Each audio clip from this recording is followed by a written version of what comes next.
Pesantren Tegal Sari berdiri sekitar abad ke-18 di Ponorogo, Jawa Timur, didirikan oleh Kiai Ageng Muhammad Besari, tokoh yang dikenal sebagai ulama besar dan juga penyebar Islam di wilayah Mataraman. Pesantren ini menjadi salah satu pusat pendidikan Islam paling berpengaruh di zamannya. Banyak tokoh besar lahir dari sini, termasuk Raden Ngabei Rangga Warsito, pujangga terakhir Keraton Surakarta. Tegal Sari terkenal dengan sistem pengajaran kitab klasik.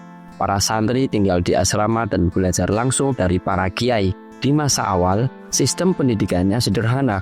Santri belajar membaca Al-Quran, memahami tafsir, hadis, dan juga fikih. Namun, Tegal Sari juga dikenal terbuka terhadap ilmu umum, termasuk sastra dan kebudayaan Jawa. Hubungan pesantren ini dengan keraton sangatlah dekat. Kiai Besari sering menjadi penasihat spiritual bangsawan. Pengaruh pesantren ini meluas hingga ke Jawa Tengah. Tegal Sari dianggap sebagai pelopor model pesantren tradisional di Jawa. Sistemnya menjadi contoh bagi banyak pesantren lain. Hingga kini, Tegal Sari masih berdiri, menjadi simbol sejarah panjang pendidikan Islam di Nusantara. Pesantren Sidogiri didirikan pada tahun 1745. Pendiri utamanya adalah Sayyid Sulaiman, seorang keturunan Arab yang menetap di Pasuruan. Sidogiri dikenal sebagai pesantren yang sangat menjaga tradisi salaf, yaitu berpegang teguh pada ajaran klasik Islam. Tidak hanya itu, pesantren ini juga dikenal mandiri secara ekonomi. Mereka membangun koperasi besar bernama Kopontren Sidogiri yang menjadi salah satu lembaga ekonomi pesantren paling sukses di Indonesia. Sistem pendidikan di Sidogiri menekankan kajian kitab kuning. Santri belajar fikih, tauhid, tasawuf, dan ilmu alat seperti nahwu dan juga sorof. Disiplin juga sangat dijaga. Santri diharuskan hidup sederhana, disiplin waktu, dan taat pada kiai. Uniknya, Sidogiri tidak terlalu bergantung pada bantuan pemerintah. Semua kegiatan pendidikan dan ekonomi dikelola sendiri. Pesantren ini juga melahirkan banyak ulama besar di Jawa Timur. Pengaruhnya kuat di kalangan pesantren salaf lainnya. Hingga kini, Sidogiri menjadi salah satu pesantren yang kuat secara spiritual dan ekonomi. Pesantren Buntet berdiri sekitar tahun 1750 di Cirebon, Jawa Barat. Didirikan oleh Pangeran Muhammad Said, keturunan Sunan Gunung Jati. Pesantren ini awalnya menjadi tempat pengajaran agama Islam dan pusat dakwah di wilayah pantai utara Jawa. Letaknya strategis, dekat dengan jalur perdagangan dan pelabuhan, membuat Buntet cepat berkembang. Buntet dikenal sebagai pesantren besar yang memadukan nilai agama dengan semangat nasionalisme. Di masa perjuangan kemerdekaan, banyak santrinya ikut melawan penjajah. Pesantren ini bahkan menjadi markas penting bagi laskar-laskar santri. Selain pendidikan agama, Buntet juga menanamkan semangat kebangsaan. Sistem pendidikannya mengikuti model pesantren tradisional, tetapi terbuka pada modernisasi. Saat ini, Buntet mengelola berbagai lembaga pendidikan formal seperti madrasah, sekolah, hingga perguruan tinggi. Pesantren ini juga rutin menggelar kegiatan keagamaan dan sosial.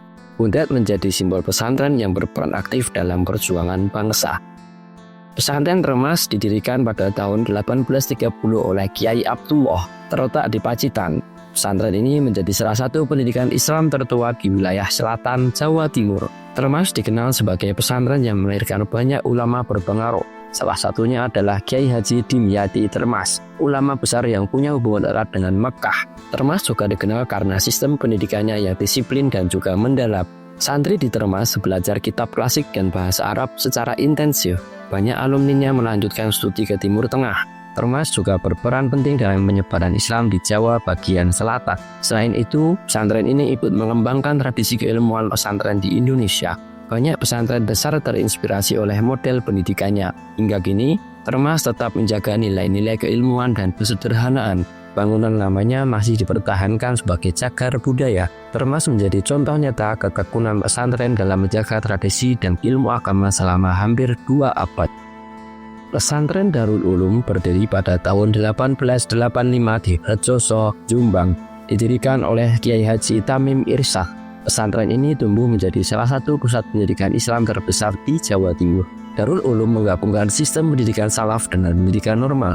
Model ini membuatnya menjadi pesantren modern pada masanya. Darul Ulum mendirikan madrasah, sekolah umum, bahkan universitas. Santri tidak hanya belajar ilmu agama, tetapi juga ilmu pengetahuan umum. Pesantren ini melahirkan banyak tokoh nasional dan ulama berpengaruh. Salah satu keunggulan Nurul Ulum adalah kemampuannya beradaptasi dengan perkembangan zaman tanpa meninggalkan nilai tradisi pesantren. Disiplin dan kemandirian menjadi ciri khasnya. Santri diajarkan untuk bekerja keras, menghargai ilmu, dan tetap rendah hati. Pesantren ini juga aktif dalam kegiatan sosial dan dakwah di masyarakat. Hingga sekarang, Darul Ulum menjadi contoh pesantren yang berhasil menyeimbangkan tradisi dan modernitas.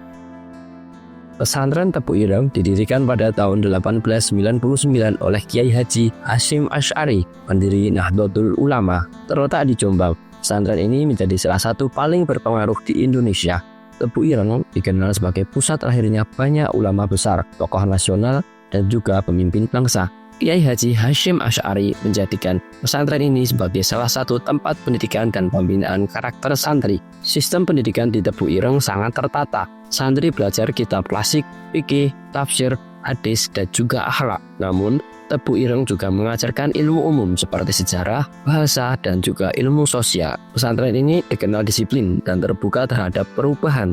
Sejak awal, Kiai Haji Hasyim Asy'ari menekankan pentingnya akhlak dan cinta tanah air. Banyak tokoh penting seperti Kiai Haji Abdurrahman Wahid atau Gus Dur berasal dari sini. Tebu Ireng menjadi simbol perjuangan Islam dan nasionalisme. Hingga kini, pesantren ini terus berkembang dengan ribuan santri dari seluruh Indonesia. Fasilitas pendidikan modern telah dibangun, tetapi nilai-nilai tradisi tetap dijaga dengan ketat. Pesantren Lirboyo berdiri pada tahun 1910 di Kediri, Jawa Timur. Didirikan oleh Kiai Haji Abdul Karim, dikenal juga sebagai Mbah Manap. Lirboyo tumbuh menjadi pesantren besar dengan ribuan santri. Pesantren ini menonjol dalam bidang kajian kitab kuning dan tradisi keilmuan Islam klasik. Lirboyo sering disebut sebagai benteng pesantren salaf terbesar di Indonesia. Kehidupan santri di Lirboyo sangat sederhana. Mereka hidup dalam suasana disiplin dan penuh pengabdian. Kegiatan belajar dilakukan hampir sepanjang hari. Para santri terbiasa membaca, menulis, dan menghafal teks kitab. Lirboyo juga aktif mengadakan Bahsul Masail, forum diskusi fikih yang melatih kemampuan berpikir logis dan kritis. Banyak alumninya menjadi kiai besar dan mendirikan pesantren di berbagai daerah. Lirboyo tidak hanya mendidik soal ilmu agama, tetapi juga membentuk mental tangguh dan rasa tanggung jawab sosial. Sampai sekarang, Lirboyo menjadi pusat ilmu dan moral bagi banyak santri di seluruh Nusantara. Pesantren Al-Khairat berdiri pada tahun 1930 di Palu, Sulawesi Tengah. Didirikan oleh Habib Idrus bin Salim Al-Jufri atau dikenal dengan Guru Tua. Pesantren ini menjadi lembaga pendidikan Islam terbesar di kawasan Indonesia Timur. Al-Khairat memiliki jaringan pendidikan yang luas dari TK hingga universitas, tersebar di berbagai daerah di Sulawesi, Maluku, dan juga Papua.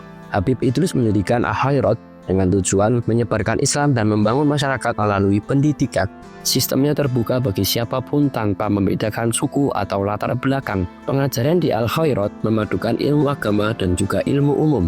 Nilai-nilai akhlak, toleransi, dan persaudaraan menjadi dasar pendidikan di sini. Hingga kini, Al-Khairat masih berperan besar dalam mencetak generasi muslim di wilayah timur Indonesia. Ribuan alumninya tersebar di berbagai bidang, baik keagamaan, pemerintahan, maupun sosial. Pesantren ini menjadi bukti bahwa pendidikan Islam bisa berkembang dan memberi manfaat luas di luar Pulau Jawa.